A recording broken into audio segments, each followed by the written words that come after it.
Muling nakapuntos ang kampanya ng pamahalaan laban sa tinatawag na drug mules na nagpupuslit ng droga sa bansa at sa ibayong dagat. Ito ay matapos na masakot ang isang Indonesian na may dalang ilang kilo ng cocaine sa Ninoy Aquino International Airport. Ang ulat mula kay Noel Perfecto.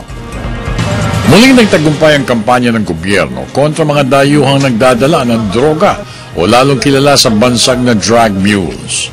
Kamakailan, muling nakadakip sina Colonel Marlon Alameda at Special Agent Byron Carbonell ng BOC ESS operatives sa Premier Airport ng bansa sa isang Indonesian drug mule na nagpasok ng 8.73 kilo ng cracked cocaine na itinago nito sa tagong lalagyan ng luggage nito.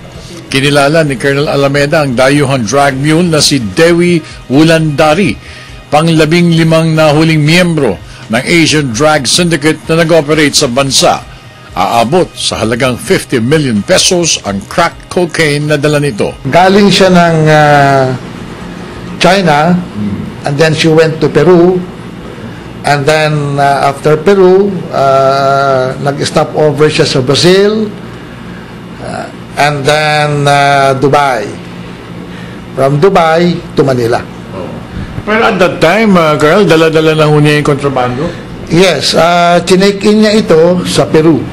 Matatandaan na noong Agosto ng taong kasalukuyan, halos poor man's cocaine o shabu ang nakumpiska ng mga otoridad ng Customs at PIDEA sa mga nadakip ng mga drug mules sa pamang mga miyembro ng West African Drug Syndicates at ang mga Asyano. Dahil dito, pinalakas pang lalo ni Customs Chief Rufy Biazon ang pagdakip at pagsamsam ng mga otoridad sa mga kalakal na droga na nakukuha sa mga tulak ng mga dayuhan. 8 months ago,